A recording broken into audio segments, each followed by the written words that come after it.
Welcome to Smart in the City, the Babel podcast where we bring together top actors in the smart city arena, sparking dialogues and interactions around the stakeholders and themes most prevalent for today's citizens and tomorrow's generations.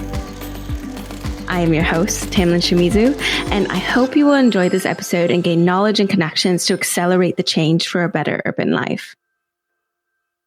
Smart in the City is brought to you by Babel Smart Cities. We enable processes from research and strategy development to co-creation and implementation. To learn more about us, please visit the Babel platform at babel-smartcities.eu. So welcome back, everyone, to this episode recorded at the Smart City Expo World Congress in the beautiful city of Barcelona. And it's part of our media partnership also with Fiera Barcelona. So I want to give a big shout out and thank you to Fiera Barcelona to start us off for having us, for welcoming us, and giving also a great space for us to talk to some of their amazing speakers that have come to talk about their topics, their expertise, and share their learnings with us. So today we're exploring the wonderful topic of digital twins and how that works for cities. I think it's a little bit of a topic that's a bit ambiguous, I think, and people use it in different ways as well. So I'm really excited to dig into this topic with you today. And for that, we are traveling to Germany. Even though we're in Barcelona, we're going to dive into Germany today with our guest of the day. So without further ado, it's my pleasure to introduce you to Dr. Nora Reinecke. She's the project manager for the Connected Urban Twins project at the city of Hamburg. Welcome. Thanks so much for inviting me. Absolutely my pleasure. I like to get us started with a little bit of a teaser question just to get warmed up. I also have to mention it's the very end of the very last day that we're recording. So our brains, I think, are a little bit low capacity, but we're going to get it warmed up here. If you had to describe Hamburg with just 3 emojis, which would you use and why? Well, as you just mentioned, we're in Barcelona right now. So I'm focusing back on Hamburg. And I think, what's very unique for Hamburg, or a very strong characteristic, is its harbor. So I would take away for the harbor. And yes, it's a symbol for our metropolitan identity. Then I would also pick a tree, because Hamburg is a very green city, and that makes us, also resilient to some of our hazards or tasks that we're facing. And I would also take a light bulb, because there's so much innovation and creativity in our city. Good choices. I visited a number of years ago, and I was really blown away by how I felt there and just the atmosphere and everything there. And then I was coming back a few months ago from Sonderburg, and I only had to I passed through it, and I was so disappointed that I couldn't stay. So I really need to make a visit back soon, explore it a bit more. But those emojis definitely resonate with my experience as well there. Before we dig in more into your work, I want to learn a little bit about you as a person. What is your background? How did you come into this role today? Sure, yes. I'm a geographer, and I have a background in academia and also in business. And I was very interested all my life and all my business career in complex analysis and a global perspective on different aspects, not just one aspect. So that's my background, and that's what attracted me to the administration more than 4 years ago to lead this project, because it's all about cooperation, and it's about improving our cities, and it's about data and data-driven decision taking. So I believe it's a very good job to take different aspects of my academical background into consideration. What's been challenging? I'm just very curious. A lot of my guests will come from very different backgrounds and then end up in administration. And I'm just wondering your experience coming from academia to the city. How has that been for you? Because I know city can be a little bit bureaucratic and these aspects. What has that experience been like for you? It was a lot less bureaucratic than I feared before I came to the city. Yes, and I after being in academia, I also worked in a company for several years. So I have a background in all 3 different spheres now, and I learned that once you focus on a goal and you have a great team, you can change things wherever you work. And now working for the city, I can change the city at least a little bit towards a better city. So that's a great motivator. Yeah, absolutely. You're like the triple helix in a person. You have the business, the academia, and now the city. So I love it. So I think people know a little bit about Hamburg, but can you paint us a picture of its current state and unique characteristics? Sure. Hamburg is Germany's second largest city, and it has a strong tradition in international relations, also due to the harbor that I mentioned earlier on. It has a big creative part, also in music, in different aspects of creativity. And it's quite windy, actually. So I would have taken that also as a symbol if I had. So it's a very nice city. I'm born in Hamburg, actually. So I love this city, and it has very different aspects. Yeah, really nice. I think that it's always interesting when you come from the place and then you start working in the city. You must have a very unique perspective, I think, also coming from that. Okay. Now, I already alluded to it before, like digital twin, connected urban twin is the project. Is it in your title, right? What does that mean really for you?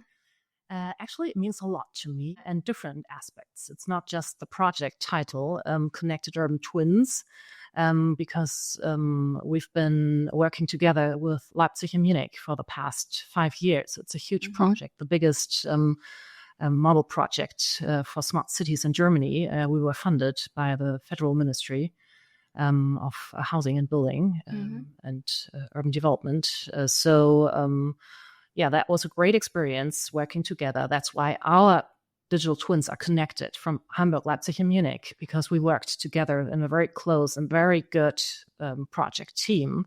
But urban digital twins can also be connected within a city, because there are so many different aspects. And we build different digital twins for each question we raise, for each use case. It's not just one big twin to us, because we don't need all the data, all the tools for one question. But the complexity of a city, of course, also needs to be represented in the complexity of a digital twin.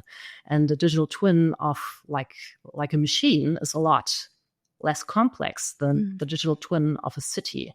And it's more than just a 3D model. It also contains different information from visual things, physical aspects, but also information that are not physical and include very different spheres from business, from population, regarding the environment. So you can connect different twins within the city as well. And that's what I like about our project and our approach to the digital twin, because it's always use case and demand driven, and it is always about cooperation within the city and between cities. Yeah, absolutely. For those that really haven't had much exposure to digital twins, can you explain a little bit more what challenges it really solves? Sure. Well, it can solve challenges from small scale to big scale, but all cities are currently facing huge issues, huge challenges. We're facing climate change. We have a mobility transition. There are aspects regarding a change of population dynamics or compositions. And when cities face the need to adapt to issues that they wouldn't have chosen to face, then you have to consider all the information that you can gather in order to take better decisions. For example, we are a city with a river running right through the city. As I mentioned earlier, it's the Elbe. And whenever there's a flooding, we have to be prepared, and the flooding gets more frequent, and might even raise higher, and that's a big issue that we're facing, for example. But it's also helpful when you consider on how to adapt to heat islands, for example, or when you consider on how you want to change your mobility structure within the city. If you want to reduce private transportation and improve public transportation or bicycle usage, then you should consider to increase the lanes of bikes, for example, and you have to consider all the results, because it's not just one aspect that causes one result. It's always a complex system. Yeah, absolutely. I'm wondering, so there's a lot of use cases. It's really a holistic tool that can tackle many, many challenges. Can you maybe dig a bit deeper into one specific use case for Hamburg where you've seen really good results, for example? Sure, I'd be happy to do that. We, as I said, we have an approach that we have a very good data background and architecture when it comes to our digital twin, but it only unfolds when you have a use case that uses that infrastructure. And one use case we developed was really demand-driven, because colleagues from urban planning faced quite some difficulties when trying to get an idea on how a new building would interact with the surrounding city. So we developed a tool that easily incorporates a new building into our 3D model, and you can just change it. You can see how it interacts with the surrounding. And we added simulation tools to that in order to be able to get an idea on how wind, for example, and noise react to the new building. So that's a tool that's very, very specifically oriented on the need. Yeah, I think that's a great example as well. And I've seen so many amazing examples from cities. I've also heard that some, digital twins sometimes, is it a little bit overhyped in your opinion? I'm wondering what you think coming from that, because of course we talk a lot about digital twins here at the Smart City Expo. Is it overhyped? Like, why do people have this hesitation maybe?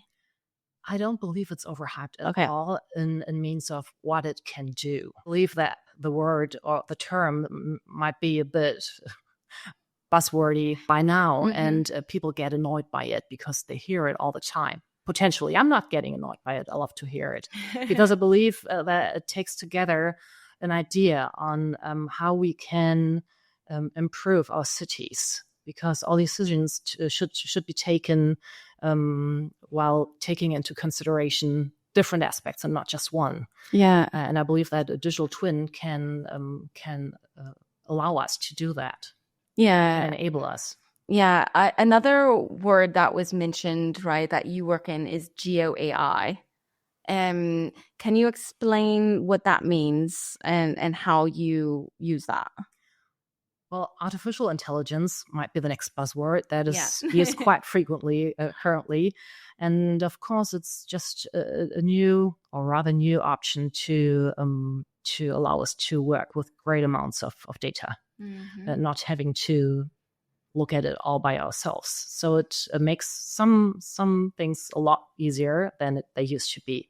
And when it comes to georeferencing of AI components, there is a lot of potential, but as in all other use cases, I believe we should focus on what we want and what we need and not only on what is possible.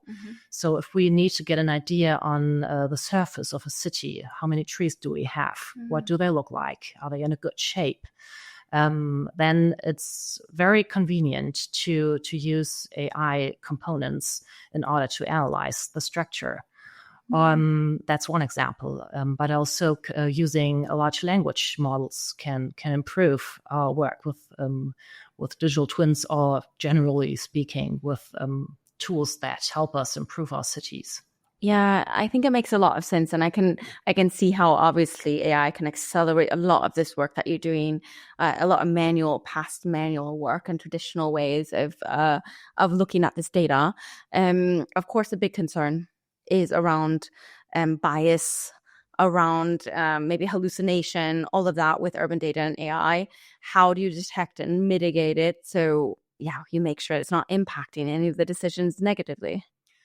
I believe, as always, we need to understand the tools we use.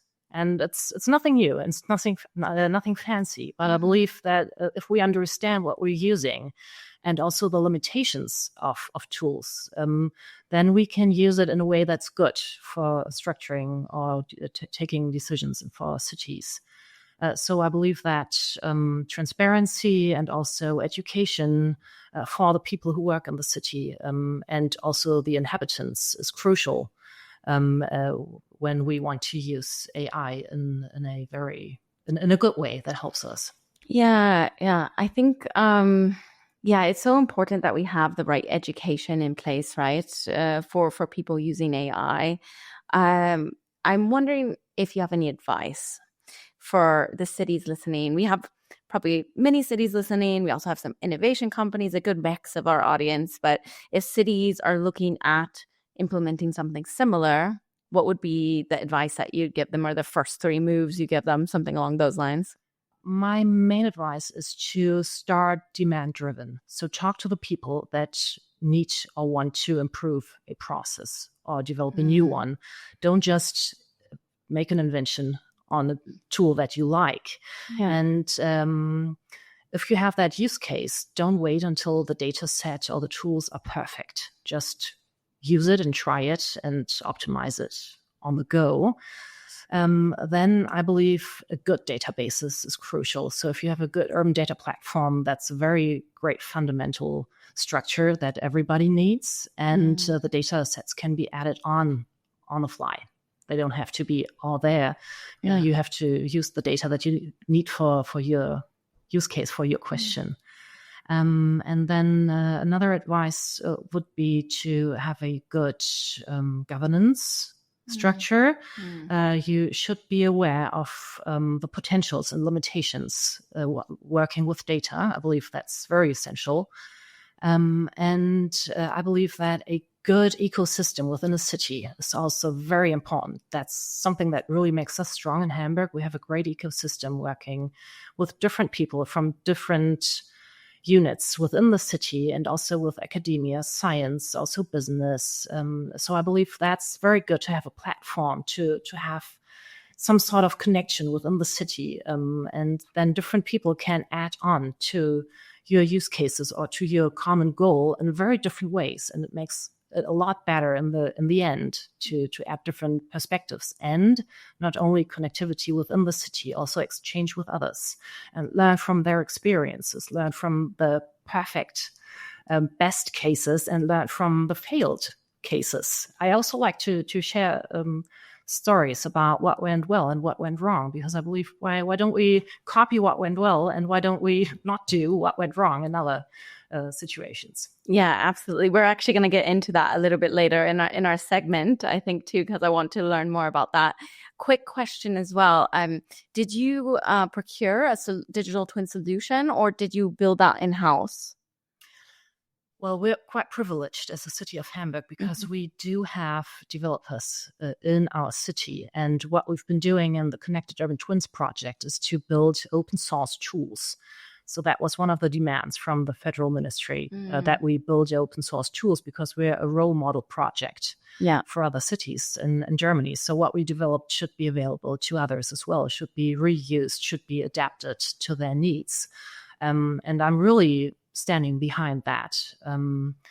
So we're privileged, but that doesn't mean that we're developing all of it ourselves. It only means that we're able to understand what companies might suggest to build for us. Yeah, exactly. I've talked to a couple people about this, and obviously if you build something in-house, it usually takes a bit longer than procuring. Well, procurement can also take a long time, but in general, developing something, everybody has those resources, but there are a lot of benefits there too. So I'm always interested to hear how different cities are tackling this.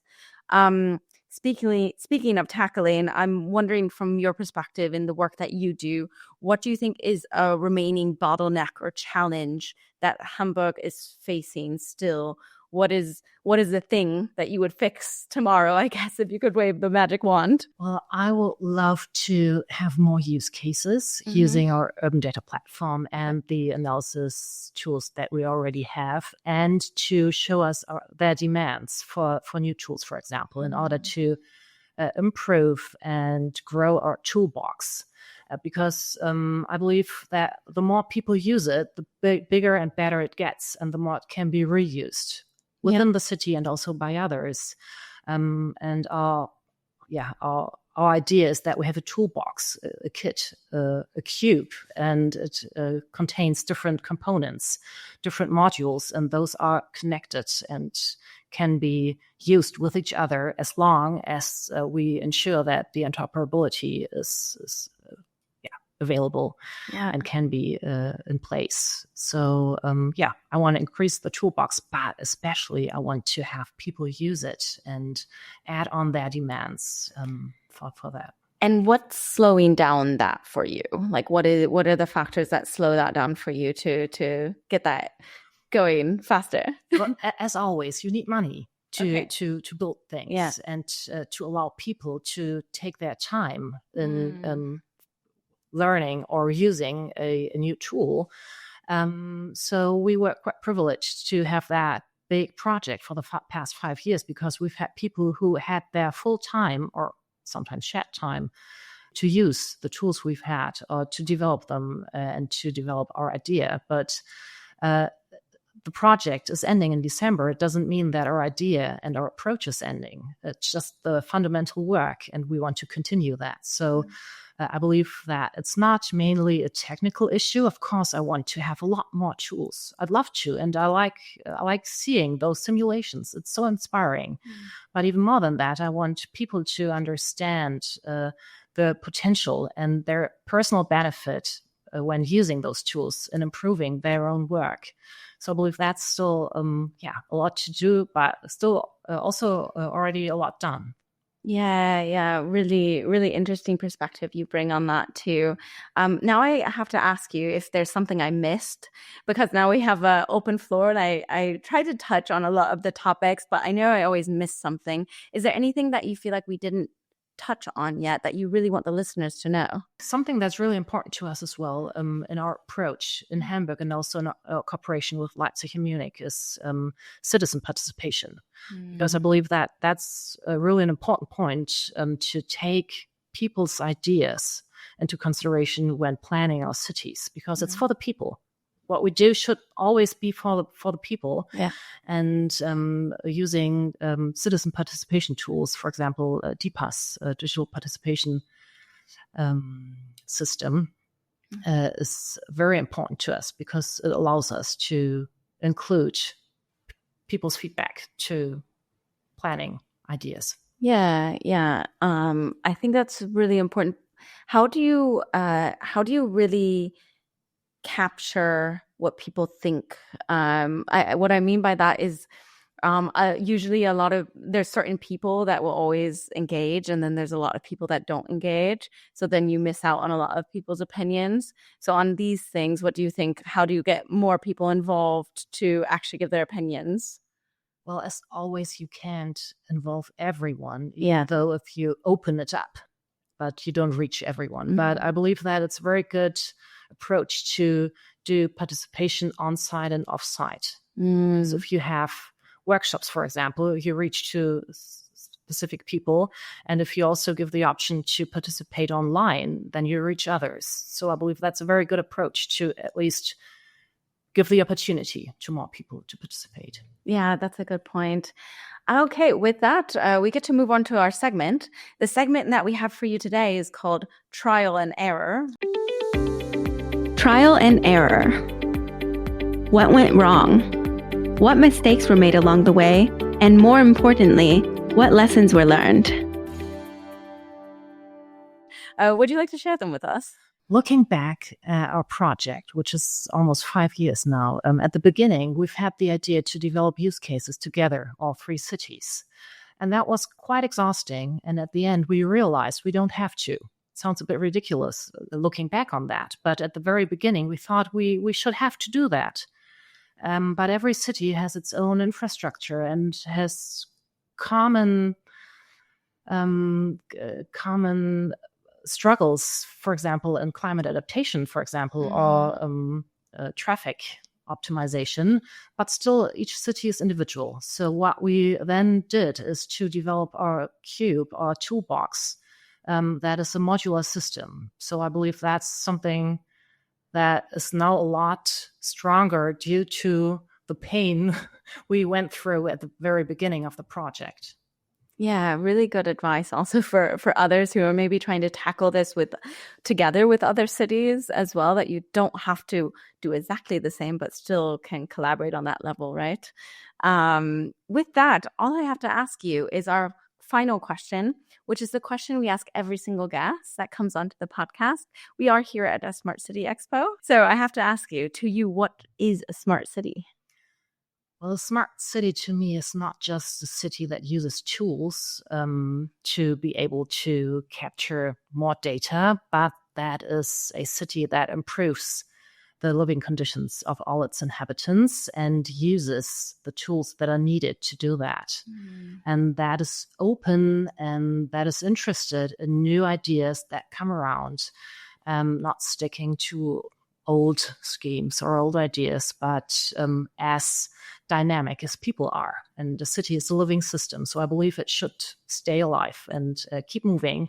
Also, trying out new things that might not all work, but try out things to improve living conditions. I love it. Like your definition. As you can imagine, I get all kinds of different definitions there. So it's fun to kind of put them all together in my mind. It's been a really big pleasure getting to understand more about your work. Thank you so much for taking the time also and these busy, busy days to come and talk to me about your work and what you're doing. It sounds incredible. So thank you so much. Thanks very much for inviting me. Absolutely. Anytime. Welcome back. And also I have to thank our listeners. Of course, this also wouldn't happen without them. So thank you so much for listening. Also all the way to the end. It's impressive in our short attention spans these days.